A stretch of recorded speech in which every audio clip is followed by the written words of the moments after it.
Good morning, everyone. So, myself, Dr. Kachal Gupta, Medical Officer in National Institute of Naturopathy, Pune.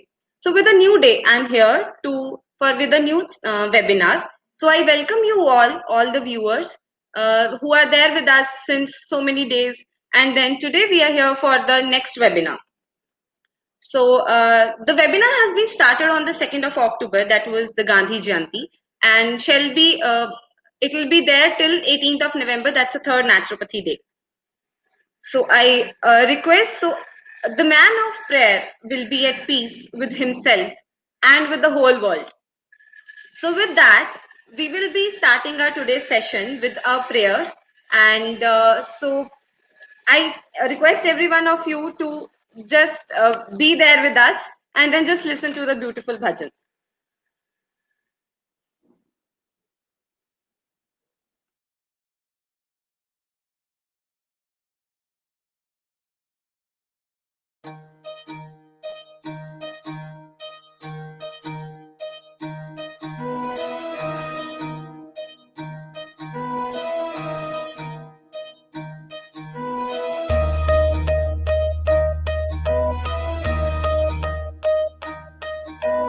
रुई से धागा बनते बनाते कारवां से जुड़ते जुड़ाते रुई से धागा बनते बनाते कारवां से जुड़ते जुड़ाते अखिल विश्व में नाद करे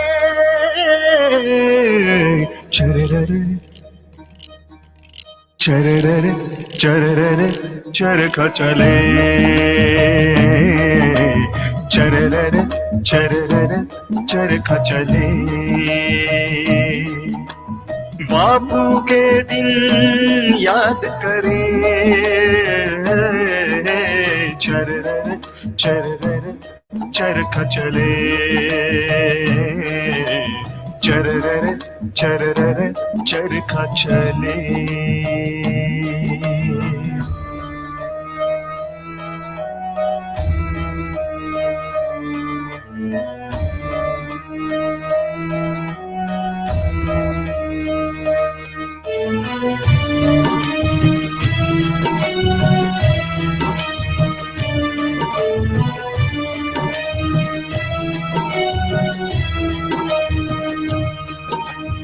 एक ही कपड़ा तन पे लगा कर सबको अपने दिल में समा कर एक ही कपड़ा तन पे लगा कर सबको अपने दिल में समा कर गांधी गरीबों को साथ करे सब धर्मों की माला पीरों के चल पड़े थे संग वीरों के सत्य वचन का ललकार करे चरर चरर चरखा चले चरर चरर हाँ चरखा चले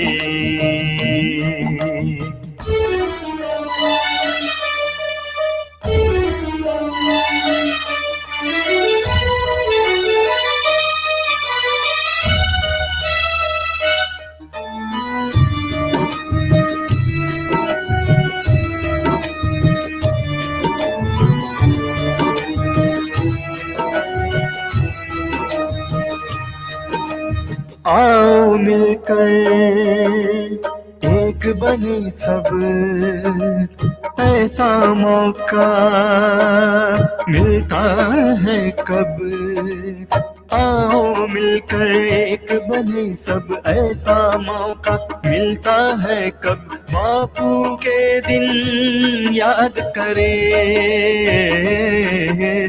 गांधी के सपनों का भारत विश्व गुरु है अपना भारत हाथ हाथ में मिला के चले चरर चरर चरखा चले चरर चरर चरखा चले चरर चरर चरखा चले चरर चरखा चले.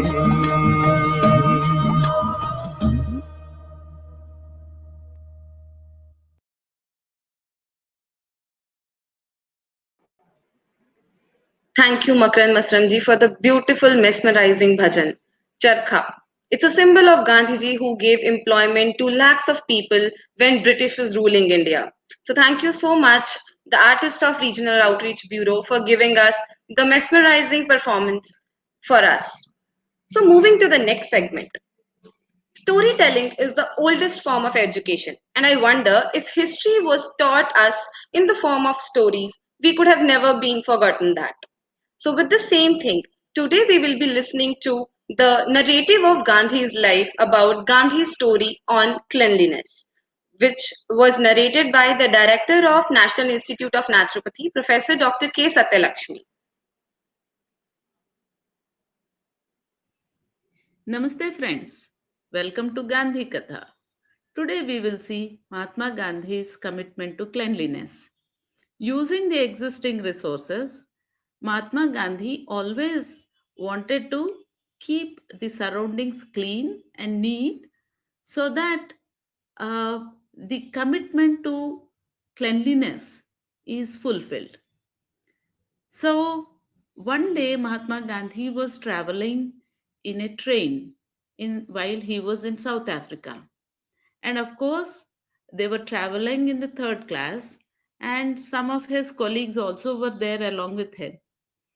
So, on seeing the dirty toilet of the third class compartment, Gandhiji put forward a proposal before his colleagues, that is, to clean the toilet. But the water tank in the train was empty, and the group had only one jug of water to spare. Then Gandhiji picked up a newspaper and said, "Let us go. I will show you how the toilet can be cleaned with the help of a paper and only with a jug of water." And then he cleaned the dirt with his hands using the paper and then one jug of water and gave a lesson of cleanliness to them. This is how Mahatma Gandhi committed himself to clean the surroundings with available resources and never to wait for uh, resources to keep the surroundings clean. So that's the reason government of India used his specs to convey the message of commitment to cleanliness. Swachhata Abhiyan has the logo of Mahatma Gandhi specs, isn't it? So that is the message for today through Gandhi Katha. Thank you for your time, friends.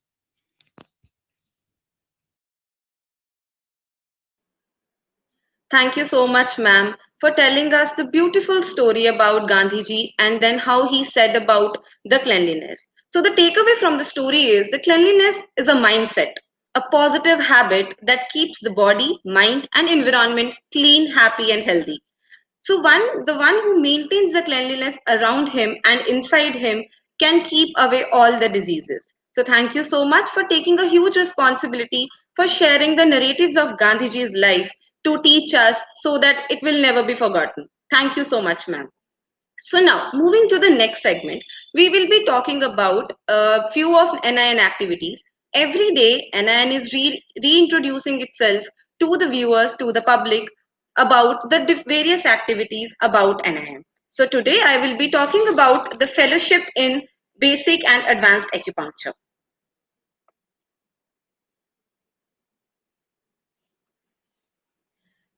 Fellowship in Basic and Advanced Acupuncture, it's one of the flagship program of National Institute of Naturopathy, Pune. The aim of the fellowship is it is completely aimed at empowering the naturopathy physicians with the clinical and applied aspects of acupuncture. It aims at the enriching the physicians to efficiently improve their therapeutic skills and the basic knowledge of acupuncture. Uh, the objectives of the fellowship is the intense theoretical and practical sessions will help physicians understand the concepts of traditional theories of acupuncture in disease and health. Special emphasis is also placed on the acupuncture point location of the major meridians, scalp acupuncture, auricular therapy, cupping, and moxibustion. So this fellowship can be joined by any BNYS graduate, that's Bachelor of Naturopathy and Yogic Sciences, or the person who has done any course in naturopathy of duration of more than 4 years that is recognized by either the state government or the central government as equivalent to degree in naturopathy, that's BNYS. So this course will be held for the 6 months. The duration of the course is 6 months, and there will be 16 days of classroom training at the campus of National Institute of Naturopathy, which will be contact classes, and it will be spread across the 6 months. And in the classes, the demonstration will be given about the all the locations of the points and the scalp acupuncture, moxibustion, and cupping also. And there will be also a practical hands-on training for the fellowship students who are joining the course. There will be group discussion about what they have already learned in their graduation and what they will be learning new in the fellowship. And every 6 months there will be email based assessments which will be sending them every week, and the assessments will be corrected and send them back so that they can know that where they are going wrong and whether they can learn the more basics of acupuncture. The course of the fee the course fees of the course is 15,000, and now we are taking 10 number of fellowship students for acupuncture fellowship. So at the end of the program, a fellow of the course will be able to know about the complete introduction and the history of acupuncture, all the theories which is traditional or modern about acupuncture, and they will be able to diagnose the disease traditionally according to traditional Chinese medicine. They will be taught complete points and meridian description, how it comes and how it starts and how it ends. There will be a different treatment techniques which they can use to treat a patient and the different kinds of modes of administration. There will be also a hands-on training on scalp acupuncture and auricular therapy. There will be also the demonstration as well as a practice of cupping and moxibustion, and there will be again a session on electroacupuncture so that they will be knowing how exactly where to avoid it, where to give it, and how they can get the best results after giving a acupuncture treatment. So these are few of glimpses of fellowship students. So till now we have completed 4 batches of fellowship students, and then there will be a hands-on training, and you can see in the third picture there will be the students who are practicing already a meridian massage and they will be taught how to do it.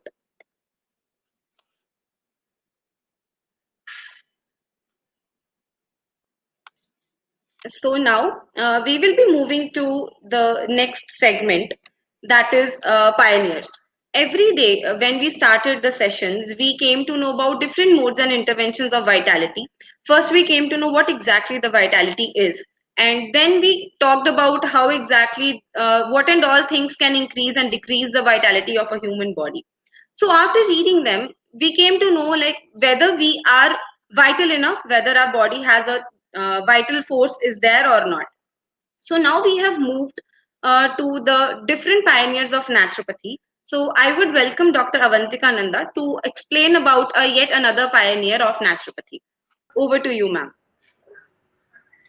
Thank you, Dr. Kajal. Namaste, everyone. Today, in the segment of Pioneers, let's have a sneak peek in the life of Srimati Lakshmi Niyogi ji.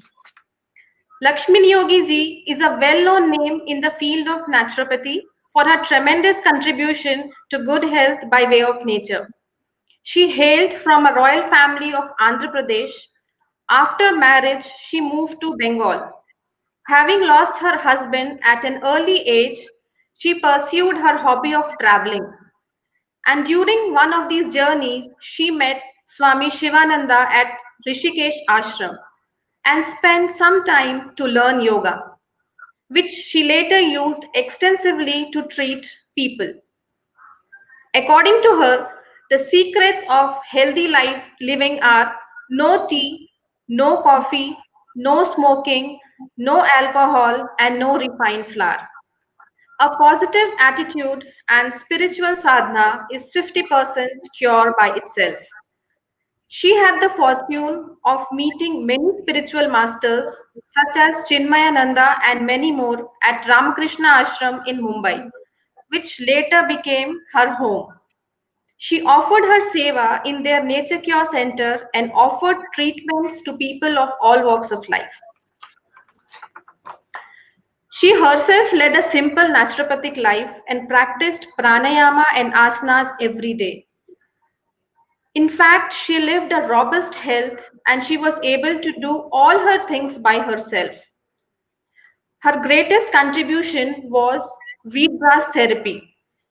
It was she who introduced wheatgrass therapy to India along with an American doctor, Anne Wigmore.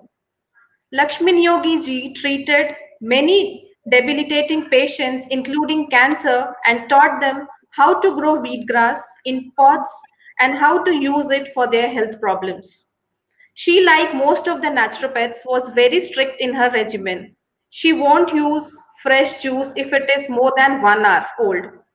She used amla, ajwain, turmeric, neem, badam, pista in her prescriptions, depending on the complaints of the patients. She also used to prepare potions and lotions used in massages. She was famous for her knowledge on home remedies that she would suggest to people depending on the need and their circumstances. Nyogi has dedicated her life to the betterment of humanity till her end, and she remains a spiritual naturopath and an undying yogic soul in the lives of people of this day, even in the absence of her physical being in the world today. So this was all about Srimati Lakshmi Nyogi. Tomorrow we'll present to you yet another pioneer in the field of nature cure. Thank you. Thank you so much, Dr. Avantika, for telling us about Lakshmi Niyogiji. And yes, all the pioneers are very dedicated and strict towards their daily regime and towards the naturopathy. So there is no doubt why they are pioneers in the naturopathy field. So moving to the next segment, the awaited segment. So today we have the a speaker with us, that's Mr. Abhinav Gangumalla, who is a sustainable farmer and a wellness coach. He believes in creating a healthy society by design and establishing the connect between farmer, food, and wellness. A passionate organic farmer, he has designed around 300 acres of sustainable farms across the India. He follows the core principle of sustainable farming like rainwater harvesting, native biodiversity, cow-based bioinputs like panchagavya, mulching, and living fences. He specializes in a design science called permaculture, which works on three principles of earth care, people care, and return of surplus. He also operates in the space of health and wellness through a habit-based nutrition coaching program and helps people achieving a better version of themselves by making the lifestyle changes. He lives in Hyderabad with his wife and two kids, aged 6 and 2, who are the inspiration for their sustainable journey, and organic baby clothing brand 0 to 5 years of age that he runs along with his wife. He is trained as a civil engineer and holds a master's degree from IIT Mumbai. I welcome you, sir. It's my honor to have you as a speaker today for Mahatma Gandhi's relevance in today's youth in the year 2020. Thank you, Dr. Kajal. A very good morning to everyone. I'm delighted to be a part of this discussion. I mean, it's beautiful. Okay, so shall we start the session, sir? Absolutely. So before starting, before we moving to the topic, so I would like you to share your journey from IITian to a farmer. Well, this is the most asked question.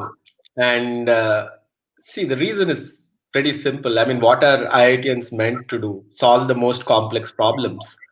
And I feel farming is the most complex problem that we have in front of us because there are so many variables, starting from the quality of the seed to the soil condition to the rainfall.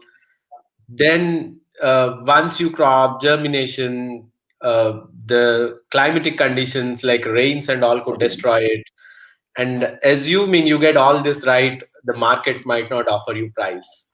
So I don't think there's anything more complex than the journey or supply chain of a farmer in the current day. So I think I'm totally invested in it, and I think it's a beautiful journey.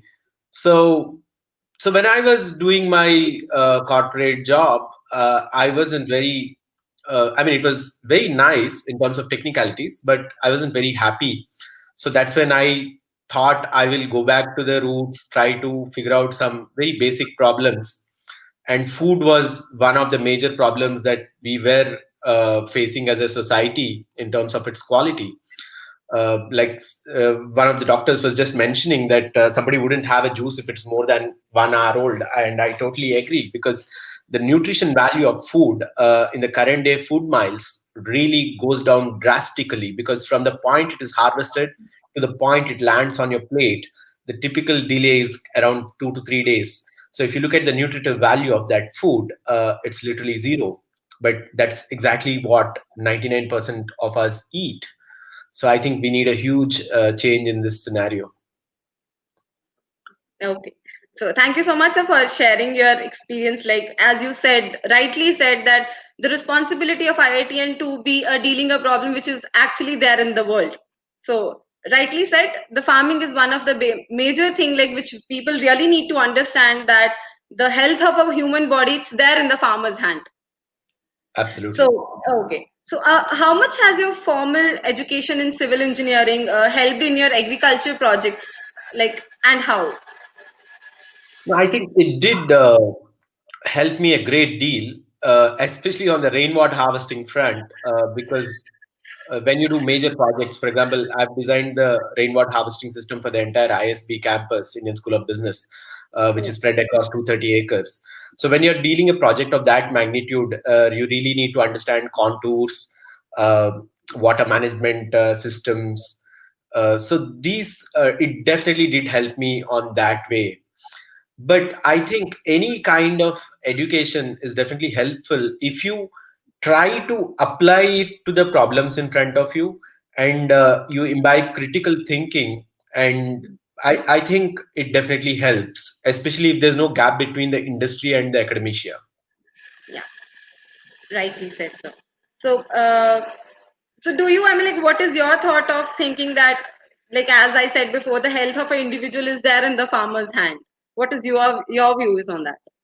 See, I don't think anybody sensible could debate that statement, because each of us eat every day without being conscious of what we are eating. Yeah. So I think somewhere we lost connect with the food. For example, I used to talk to kids in schools when I used to go give talks, and when I asked them, like I had a very favorite slide of mine where I used to show the kids a picture of French fries, and everybody would recognize them instantly. And then I show them potatoes. There were very few. I mean, these are small kids. There were very few who would even know that the potatoes actually are the raw material for French fries. So we have grossly disconnected from our food. Uh, and when that happens, you fall prey to the marketing tactics of many players in the food industry, which sell you things that might not be in the interest of your health. So I think a good way to claim back your health is to establish the connect between the farmer, the food, and the consumer. Even in the space of organic food, one thing I keep mentioning is that if the farmer knew the person who was consuming his food, he wouldn't have the heart to poison that food through pesticide. Pesticides. Correct. Similarly, if a consumer knows the farmer who's growing his food, he would never buy tomatoes at 50 paise a kilo, which is the price sometimes the farmer gets in the market. Market. And this is happening because the people at both ends of the transaction don't just connect. Yeah. Would I ever buy anything for 5 rupees that takes 3 months to grow? Yeah. Because we buy Raddi newspaper in the current day. Waste newspaper sells at 8 rupees a kilo. Yes. How are tomatoes selling at 5 rupees? So these are the questions that will be answered the moment we connect to the farmer. And thereby we enhance your health because now you're connected to your food. You understand the food. So, getting a connection between actually, like nowadays kids might even not knowing about what farming is, like how from where exactly food is coming from them. For them, food is coming from either McDonald's or Domino's. It's not coming actually from the farm. Absolutely. But then I would not at all fault the kids. Who I Yes. would fault is the adults. Yeah. So like Tell parenting how also will be like parents has to tell them actually exactly from where the food is coming. tell them and live them. I mean, see, Yes. how many of us, like, let us take a typical youth that we are talking about. Assume youth is between 18 to 30. थोड़ा 30s. Yeah. बड़ा ही लेते हैं bracket. How many of us have actually visited and spoken to a farmer in the last 5, 6 years of your life, where you actually Yes. try to make this effort? And if you, as a conscious adult, are not doing this, how do you Yeah. expect your kids to follow anything else? Follow anything. Yeah. So, so as you mentioned about the organic food related to that, so do you think the term organic is either being overused or abused? I totally think so because I've been in the space of sustainable farming for the last decade. Yes. In fact, one of the my first startup, which I did in 2010, was one of the first organic stores in Hyderabad way back in 2010. And now, right now, we probably have 250 of them. And when so in 2010, I really had a tough time explaining people what organic is. But in today's time, everybody knows organic. But the problem is for every good opportunity, there are people who also kind of abuse the opportunity. There's so many players who just want to trade organic produce without verifying the source of the produce. So there is that challenge, but then that's where the government comes in with the right rules and certificates so that this problem is eradicated. But it's a growing field. So these are challenges that any growing field would have, and Hmm. so does the organic food industry. Because the organic word is like used almost in every products what we get in the market, like especially if Mhm. we are seeing either online, if we are seeing either like offline, if we are going to a market, so every product has a like word called as organic. So how to believe like which one actually it's organic and which one actually it's like can buy it, the person who can buy it. So first thing is for example, you want to buy a phone, right? You want to buy an iPhone. You spend 3 hours online researching various tech forums, seeing which model is better. Is the iPhone better than Samsung? Is it better than Note? Is it better than OnePlus? What are Hmm. the specs? Why do we do this? Because we're interested. Yes. Now, how much time are we spending on understanding our food? Like, I'll give you a simple example. Right now, there's a huge rage about cold press oils. Yes. I myself also do cold press oils. We actually have a wooden gunny machine on my farm. Yes. And within cold press oil, there are three things. One is you could just do any seed and take any seed and press oil out of it. It is still cold pressed oil. Yes.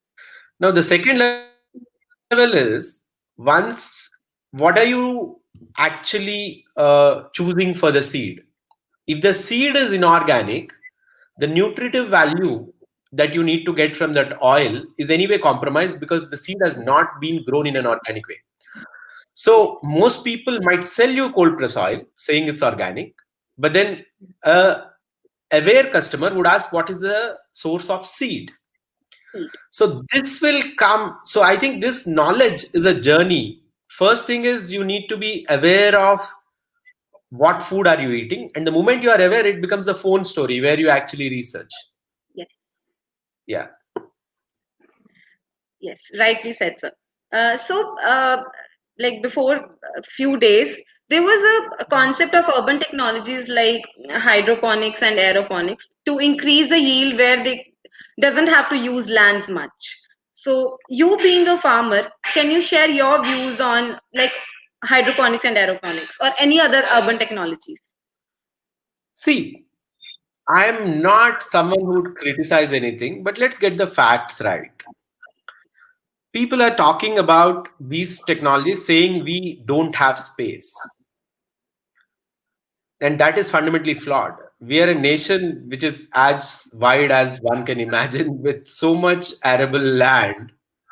So I don't think the challenge is space. There are so many farmers out there with huge land holdings. We have so many farms that are vacant. So I don't think the problem is of space. But at the same time, we should also see, for example, let us look at the baseline. The baseline in the current day is there's a urbanite who's eating, say, green leafy vegetables grown at the banks of a polluted river where there's heavy metal pollution. For someone like him, if he wants to shift to hydroponics in his home so that he at least is confident that the water is not polluted, then it's a good shift and we should encourage it. Okay. See, there's no right or wrong. What decides right or wrong is the context, Yes. right? So, depending on what your baseline context is, if you're shifting from market food to hydroponics, it's definitely one step better. Mm. But I believe that soil is a magic, and I don't think anybody could ever replace the magic of soil because Sorry. there are what we know is very finite. See, when the original farming journey started, people said only nitrogen is required. Then they said phosphorus. Then they said potash. Then they said zinc. Then they said molybdenum. And all this is given the fact that our periodic table has now some 120 or whatever.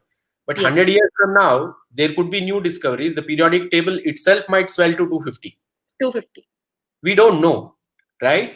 So we have to accept as humble human beings that our knowledge is limited and we can't replicate nature. To some extent, in some contexts, like I told you, given your baseline, these technologies might help you. Hmm. But in general, the health of the land is in the health of the soil. So, I would like to quote Gandhiji saying once. They say, whatever the human needs is, that's available in the nature, that's available on the earth, but it cannot fulfill humans' greed. Yeah. Human need can be easily compromised. Can be taken care of. Yeah. Okay. So coming back to our, today's segment about Just youth. to add to Gandhiji's quote, Yes, he sir. said to forget to how to till the land Hmm. is to forget ourselves. Yes. So yeah, so hydroponics or aeroponics doesn't qualify this statement. So if we have to strictly go by Gandhiji. Gandhiji's. Yeah. Yes. So that was the only my curiosity to ask you, like, you being a sustainable farmer, what is your thought on that? Yeah. Okay. See, So moving ahead, so can you please share your views on taking for our youth to agriculture as their career option? Like now we see, like before, if we see a decade, there was only a medical and engineering. There was not mhm, much of career options for the students. But if today we see that we have like multi-career options. mhm. So what is your views on taking agriculture as a career option? See, at this point, I don't think there's financial viability, which is precisely the reason the youth is moving from the rural areas to the urban areas. Urban And areas. we have to be practical. I'll give you a simple math. Uh, if a farmer does a really good season of farming, his Hmm. average income per acre is around 50,000 per year. Okay. Assuming he's a small and marginal farmer with a 2-3 acre land holding, his best case scenario is 1.5 lakh per annum revenue.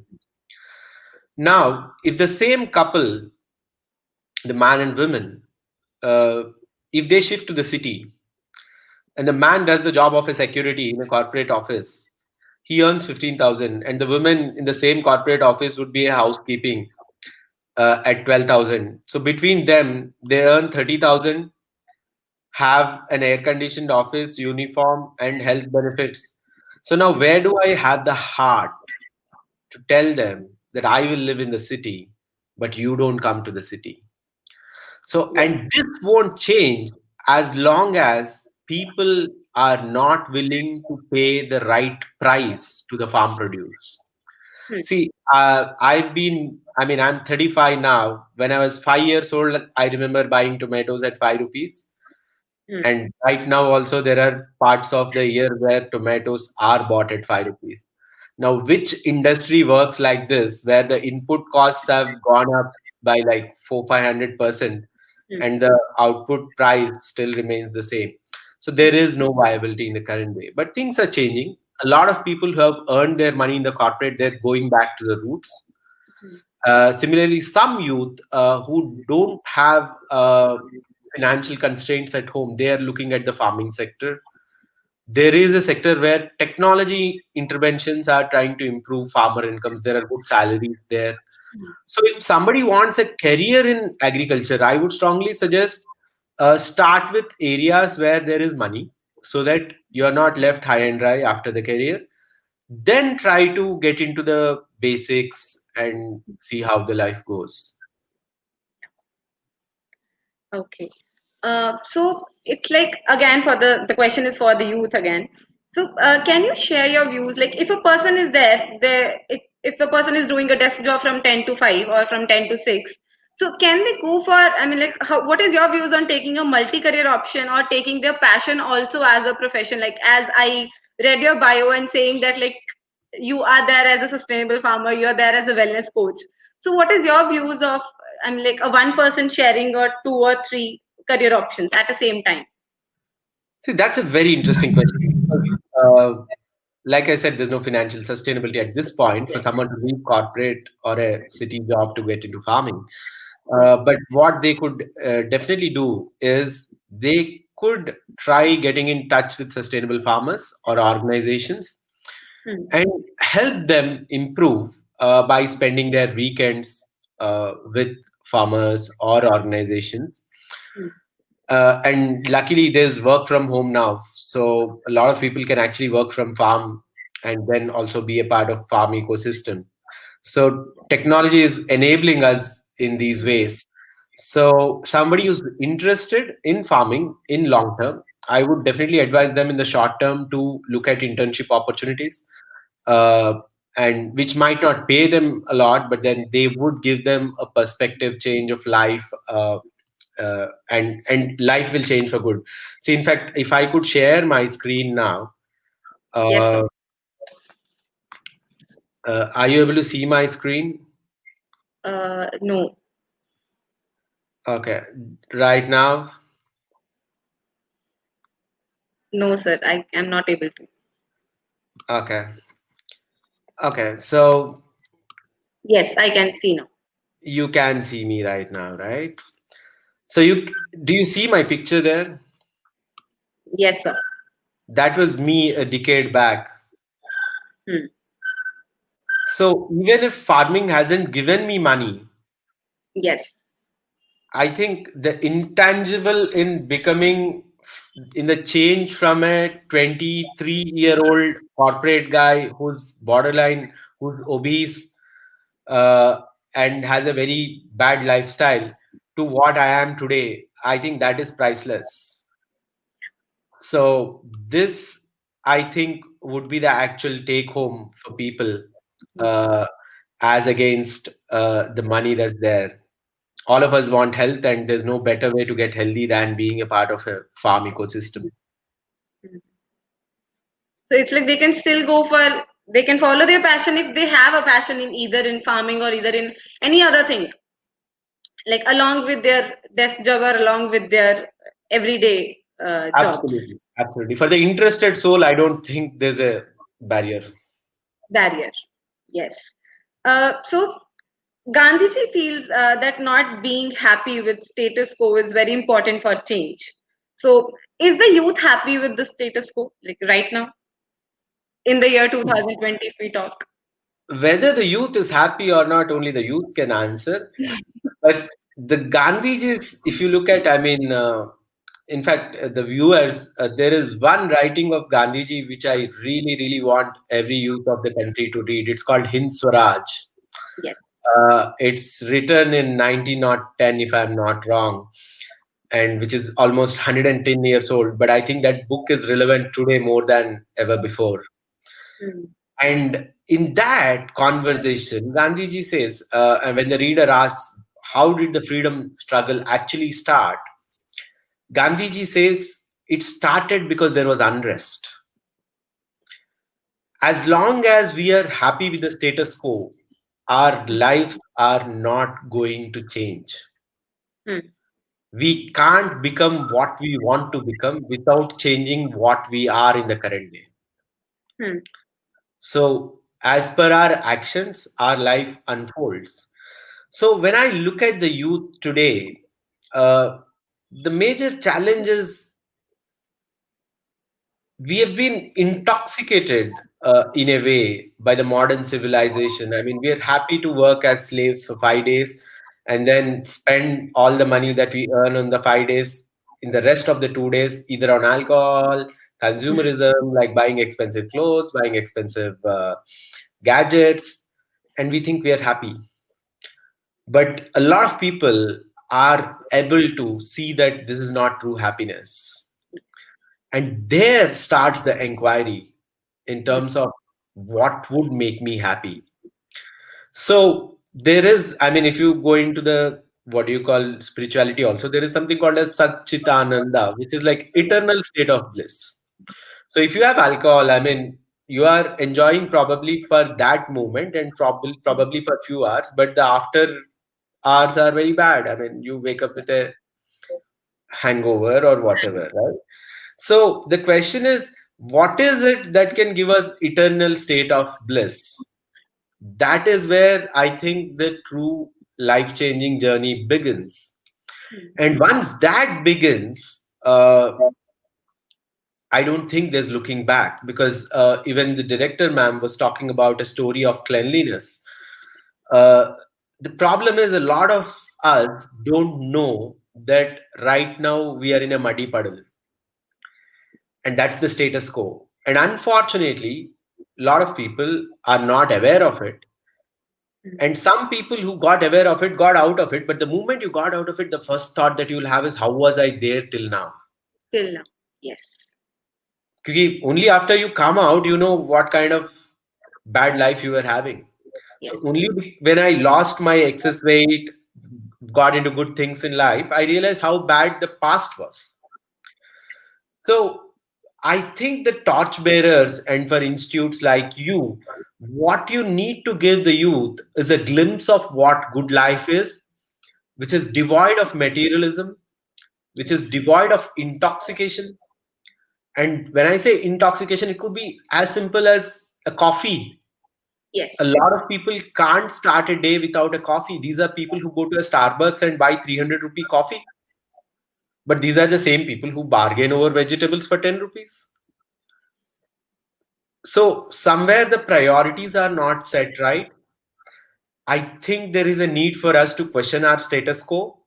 And the moment we start questioning the status quo, there will be unrest. And the moment there is unrest, there will be something good coming out of it. Yes.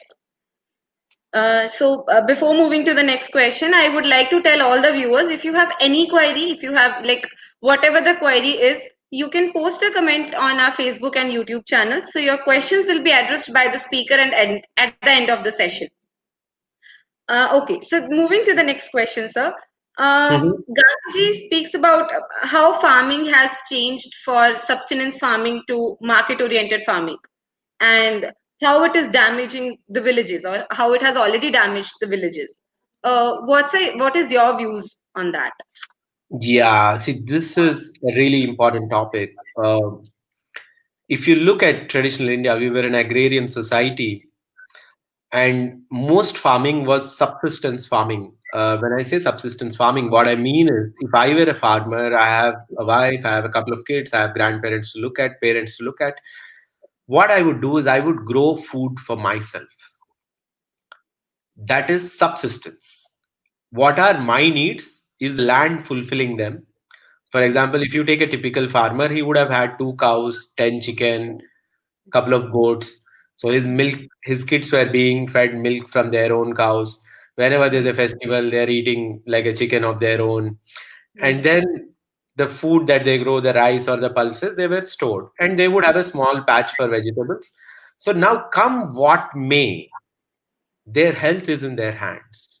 And they would never have to beg someone for anything. So that is subsistence farming. That was true Swaraj. Yes. Now the next level of it was commercial farming, wherein I'm a good farmer, I have a large acreage.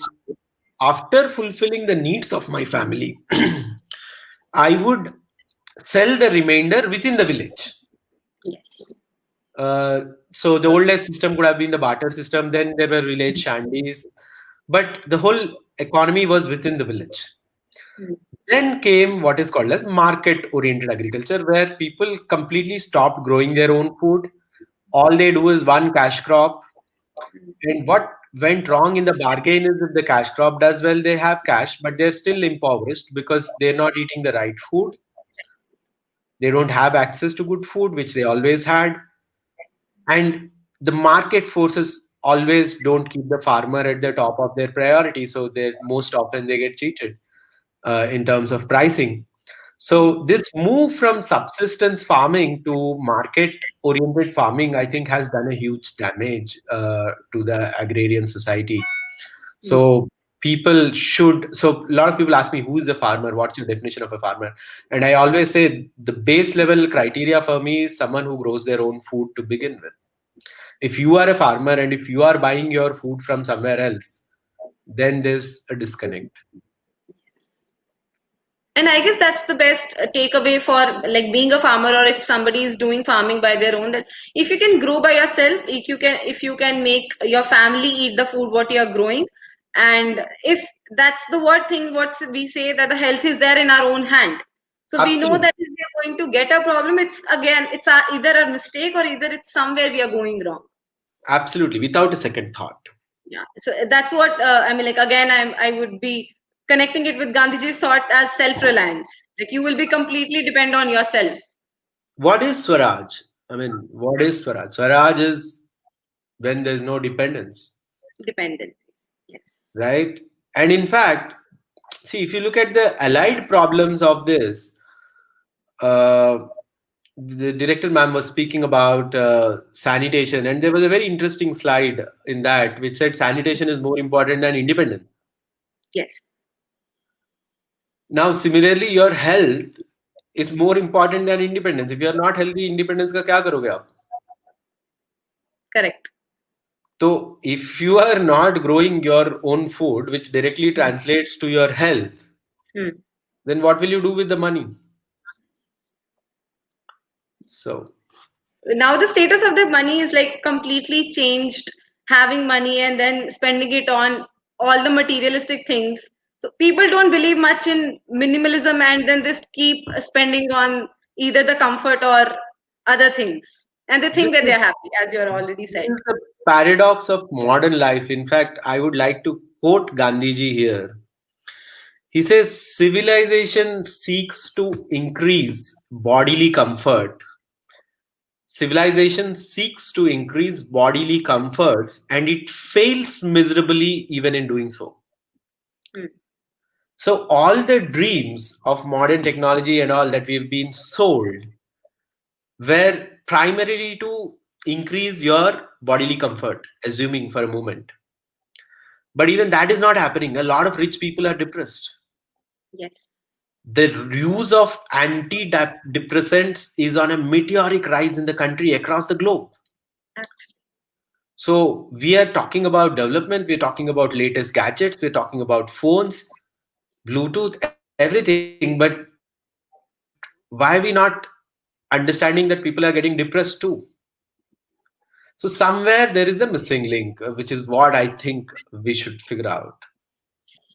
Even we go with the data also, like if we see the global burden of disease, before that the world was suffering from only communicable and non-communicable diseases, but now if we say emotional and psychological diseases are in the same, like they are giving a competition to a communicable and non-communicable disease. Absolutely. In fact, I have a very, very interesting slide. Uh, uh, uh, uh. See, in terms of how the world has changed uh, in the last couple of decades, it's very important to understand that the kind of disease, are you able to see my screen? Not yet, sir. The kind of disease that we are suffering from as a society is fundamentally different now. Is the screen visible now? Yes, sir. Yes, it's visible. So let us look at this slide. Are you able to see this graphic? Yes, sir. So in 1990, if you look at uh, disease adjusted life years, Yes. the huge red portion was communicable maternal neonatal diseases. Hmm. 60.9%, Yes. the burden of disease, if we could say that, was coming from communicable diseases. Communicable diseases. But now, if you look at in 2016, Hmm. 55.4% of our burden is from non communicable diseases. These are Non-communicable. lifestyle diseases Yes. like heart disease, hypertension, uh, Diabetes, diabetes, obesity. obesity. So these are things that have changed in the last 2 decades, and we need to take note of them. Yes. And if you look at diabetes, for example, I mean, right now we have 74 million cases in India, and it is expected to go to 134 million in 2025. We're just not equipped to deal this. We don't have the infrastructure, we don't have the money. Hmm. How are we going to deal with this? So anyhow, it's like even if, especially we see a status of diabetes in India, we will be or we are already a capital of diabetes. So Absolutely. and I guess the basic reason for like having a diabetes at a large scale, it's a lifestyle. Absolutely. And exactly the food, as we are already talking about, we don't know what we are eating, we don't know how much we are eating, at what time we are eating, whether what we are eating it's needed for the body or not. So all the bodies are crossing their thresholds leading to a different diseases, and diabetes is one of them. Sure. Absolutely. Okay, so moving to the next question. So finally, a larger philosophy on like why we need religion or morality, like simplicity, to have a happy life. Especially, I mean, like if we talk about the young generation. See, a lot of materialism and the choices the current day youth makes stems from the fact that there is no binding rule. Yes. And whether we like it or not, religion or spirituality at a much higher level was the guiding light so as to what is okay, what is not okay, what is good, what is not good. There was some unwritten rules which the society kind of followed at large, which made sure that we had peace in place. For example, I mean, see, when I was a kid, if somebody had to drink alcohol, they used to do it in like very close spaces without anybody knowing. And today's date, youth is totally fine with flashing their pictures with a bottle of beer on social media. Social media. So I'm not saying that kids shouldn't have fun, but what I'm trying to say is don't glorify or normalize materialism. Yes. Because if history has taught us something over and over and again, given the rise in psychological disorders, it's that materialism is leaving people hollow. Yes. So I think at this juncture, it is very important to have some guiding light. I see. I'm totally fine if you don't want to follow a religion, but follow a good guru who talks sense. Yes. He could be of any faith. Hmm. Follow someone who's going by the basic things. I mean, which are given in any scripture, which guide the human towards the light at the end of the tunnel. What is the philosophy that is driving you? And right now, it is materialism. Material. And we have what we have in front of us purely because of that. And most of the, like especially young generation, if we see, most of them have demands just because other people have it, so they also want it. So even that's also a burden on the family too. Oh, yeah, absolutely. There's so much peer pressure. Yes. There is so much peer pressure. And the problem with that is a lot of people who are doing wrong want the rest of the world to do the wrong so that it becomes right. Right. So this is where morality, spirituality, religion hold you against it. and show you what the right path is.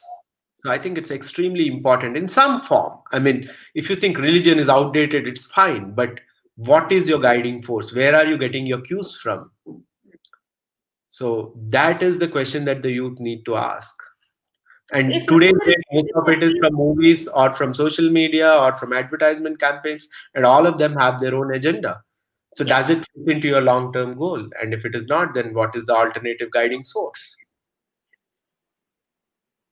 So I remember whenever, like, if we, like, when we were kids, we used to ask, like, okay, we need this. So I remember my parents used to say, like, they are showing 100 times on a TV, there must be a reason behind it. So that you ask for your, like, to your parents that you need it. Absolutely. Absolutely. So we are doing exactly what actually they wanted us to do. So marketing has effect on that. It's a huge agenda. In fact, I keep telling people if I mention the word fruit and nut today, what comes to your mind? Dairy milk. See, That's what. that's the power of marketing. Yeah. What is fruit and nut? So the subconscious mind can be like literally fiddled with the right marketing genius, and I think that's what is happening, and we are in the shape that we are in right now. We just need to purge the impact of all this marketing that has been done to us on decades. Yes. If you take the case of oil, while I was a kid, I used to think वो Sundrop का जो ad आता था, like I mean, बच्चा used to climb puris and all, Yes. jump over it. So people thought Safola was great, Yes. and then we gave up our kachi gani oil, and we have what we have. So I think, yeah, the youth has to be very conscious about what is being fed to them, what is the ulterior motive behind it, and if it is in line with their long-term goals. If your long-term goal is to get fat, have diabetes by 40, and have heart disease by 50, absolutely go for it. But I'm sure that's not what we want. So what is the alternative? And start thinking. It's like people actually needs to enjoy health, like they enjoy health till the time they doesn't get disease, and they will True. not be even knowing like what exactly where they are going wrong. True. In fact, see, Gandhiji that way says, uh, it's a very interesting context. In Hind Swaraj, he says, doctors have destroyed the nation. Yes. And he says so because if you have eaten something bad and if you have indigestion, the rule is for you to suffer so that you don't repeat it. Yes. But what do you do now? You just pop up an antacid, you get interim relief, and you repeat the mistake tomorrow. And repeat mistakes over a period of time lead to chronic disease. So, yeah, so I think we really need to change our outlook towards health. That's where Gandhiji says that a naturopathy doctor is one who teaches us where actually they are going wrong, so that they doesn't need a doctor. Absolutely.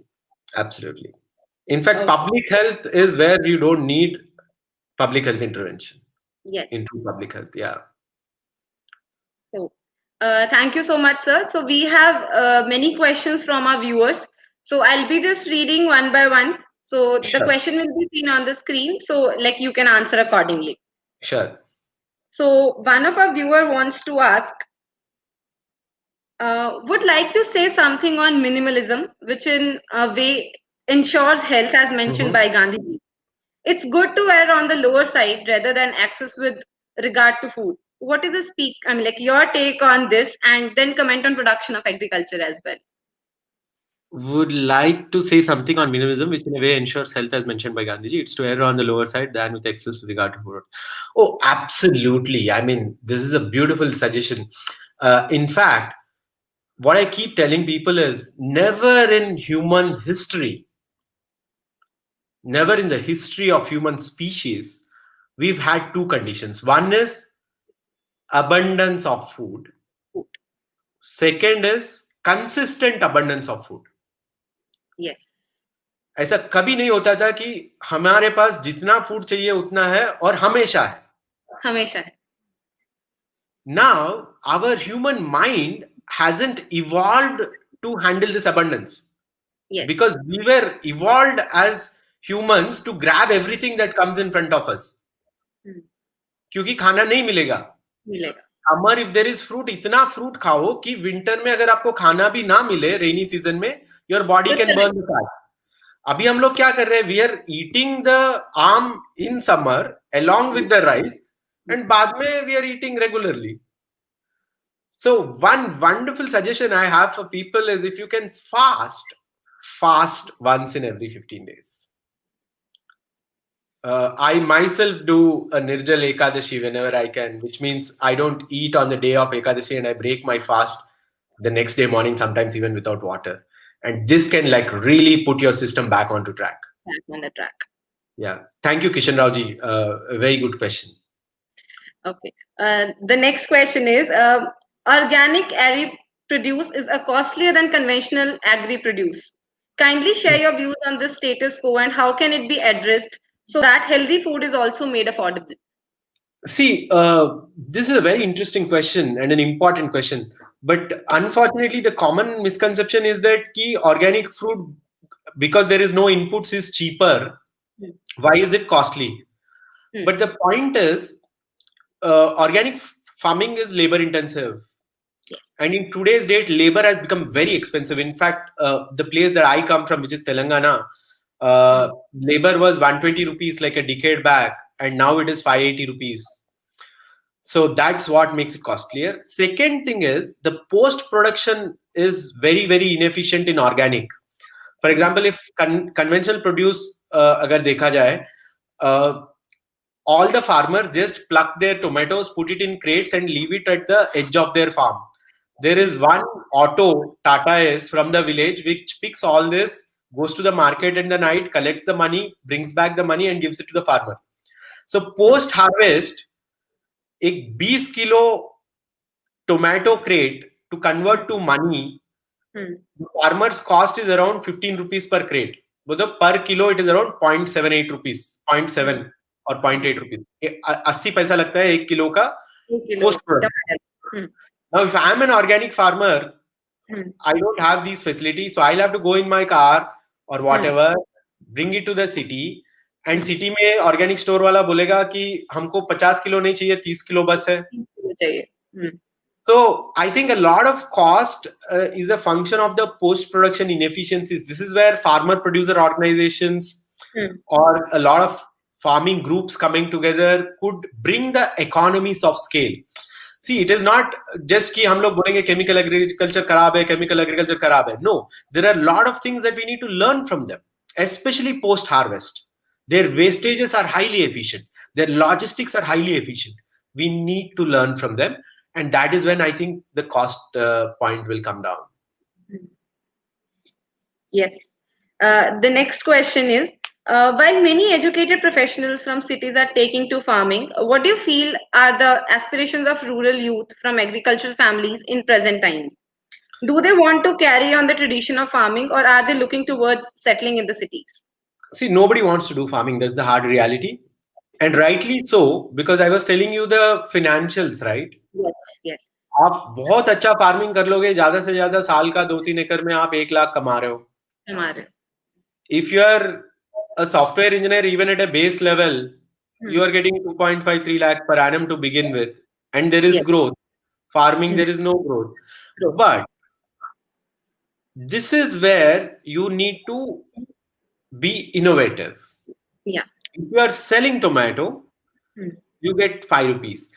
But how about making sun-dried tomatoes and selling it to Pizza Hut, which would sell it as an exotic thing and a local thing? So I think there are ways in which you can innovate and make sure that you get a good earning. A lot of farmers are doing this. We need to be vigilant about it and understand what they're doing. And if you really want a career in this, I think financial affordability is financial viability is of utmost importance for the youth to come back to farming. और वो होने के लिए we need some bright minds who will put their mind to it and make sure it becomes viable. And actually, it's like we should know what exactly is the need of the market. Like if they, as you said, if the need is of a dry tomato in a Pizza Hut, so obviously if we are selling tomatoes like in the to any of the vegetable seller, that will not give us the much amount because that is not what is in need. Absolutely. Innovation Absolutely. is like we need to find out what exactly it's in demand. So Sure. same Sure. way as marketing goes, we can go with that. Absolutely. The next question is, sir, what's the view of the speaker to growing urbanization on one hand and shrinking villages with old?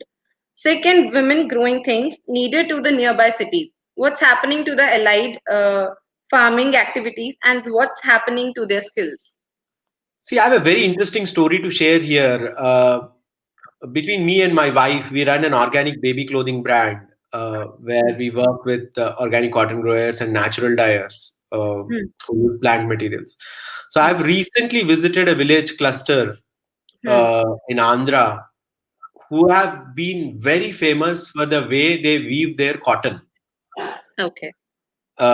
In fact, they clean the cotton with a fish bone, which Hmm. is very unique. And this cotton was so famous that at one point, all the leading politicians of the country wore this cotton. Hmm.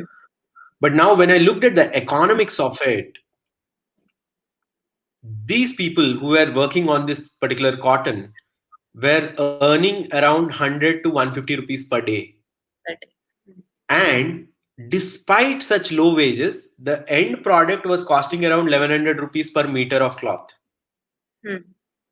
So that's how inefficient the modernization has made these old skills. Hmm. Because the modern spinning mill does this at like 100 times more efficiently and it is able to give a meter of cotton cloth at like 150 rupees. Hmm. So why would anyone buy that?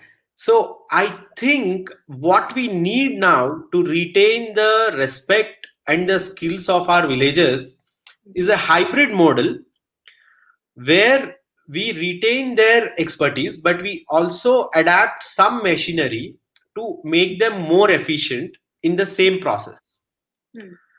And the other important thing is right now only raw material is capitalized at the village level. Village level. Yeah. उसके वजह से क्या हो रहा है? The income is going down. Yeah. So I think we need more village industries which are modern in their outlook, which Hmm. do the gap in the market analysis, Hmm. adopt modernization to an extent without losing their interesting intrinsic worth or value, Hmm. and then we cater to them. I think we need a hybrid model because Gandhiji, if we Hmm. follow word to word today's date, we might not come out of this. But Yes. similarly, but we also need to understand the value system that Gandhiji wanted us to follow. So we need a hybrid model so that we move more towards the non-materialistic world. Hmm. Yes, sir. Okay. So if it is okay, sir, can share, I mean, like, can you share the other questions if Yeah, the yeah, time? I'm Yeah. okay. Okay. So the next question is, now education itself is demanding all the kids to have mobiles and apps. How to avoid that then? See, this is where we have to be realistic. You can't have a life without a mobile in the current day. I mean, Hmm. before I ask my kid to leave his or her mobile, Hmm. I should be in a position where I can run my life without a mobile. Yes. So that is not possible. That's the reality of our lives. But we have total control over what they want to use the mobile for. Yes. The mobile is a wonderful tool, Hmm. especially for learning in the current day. For example, all the leading universities of the world, starting from MIT to Harvard, Hmm. they all have open courseware Hmm. where the best of the professors in the world are offering their learning free of cost to anybody anywhere in the world. Hmm. So, mobile is a tool. Hmm. How you use the tool is totally up to you. And the lure of games or social media is much, much stronger. I agree. But then this is Hmm. where we need to tap them at a very young age and expose them to better things in life. For example, expose your child to how to do an artwork on mobile. Mobile. Expose your child to good music on mobile. Expose your child to good, interesting activities for kids on mobile. So, mobile is only a tool. What you feed through the tool is very important, and that's where the parental control is important. Yes. So the next question is, kindly share any of your tips which will help in reclaiming the health of the soil so that farming can be done, especially on the urban land. See, especially on the urban land, I think one thing that we need to integrate is our kitchen waste. Hmm. A typical household of four people generates around 0.5 kg of wet waste every day, which in the current day is mixing with dry waste, making it non-sellable and creating problem at the landfill. So if you have a small piece of land, even if you don't have land, on your terrace, get 4 or 5 gamlas, get some soil, Hmm. make hole in it every day, put your kitchen waste into it. Eventually it will become compost. And Hmm. उसमें ही self seeding होके seeds भी आ जाएंगे. अगर seeds ना हो तो kitchen से धनिया ला लो, मेथी ला लो, डालो With और them, बनाओ yeah. Methi paratha. Hmm. True. Start small. Yes. And then we'll get the confidence also, like, yes, it can be done. And if it can be done in a small gamla, it can also be done on the land. Absolutely. Absolutely. It can be also activity to the kids to show them to get their interest actually in the soil and the farming again. Kids are the most important part or link of this whole conversation. Yes, sir. So, okay, the last question for today's session is, there is a famous slogan, Jai Jawan, Jai Kisan. So, do you think a farmer should be a government job like that of the army personnel? Do you feel our youth would take to a farming then? This is so interesting because मैं भी सोचता हूँ. देखो take अभी we needed a full fledged army, navy, air force जो भी है, especially Yes. army. In the Yes. olden days क्योंकि technology नहीं था, नहीं people था. had to fight. Hmm. Now we are talking about ballistic missiles, Hmm. atom bombs, nuclear bomb. तो Hmm. do we really need so much army? And if we ठीक है अगर army चाहिए भी होता तो Hmm. can army be primarily doing farming? Farming. Because there are huge tracts of land wherever Yeah. there are army belts. So can army be actively involved in farming? I think that's a wonderful idea. And if Hmm. somebody from the administration is listening to us right now, please Please make take sure care of that the army people actually do farming. it. And I guess then the youth will get also interest because of the financial stability, also what we were already talking. Like, Sure. because they think that moving to the cities they have a growth, but be doing a farming there is no growth. But if they Correct. have a government jobs as a farmer, obviously they would get interest taking them as a career option. Government job के लिए कुछ भी कर लेते हैं लोग. So True. I think we should have jobs. Yes. So thank you so much, sir. Like, I'm really delightful with the for the session. So thank you so much for joining us. So tomorrow we will be having the same session, like the same webinar with another eminent personality and with another theme. So till then, please stay tuned with us. Thank you.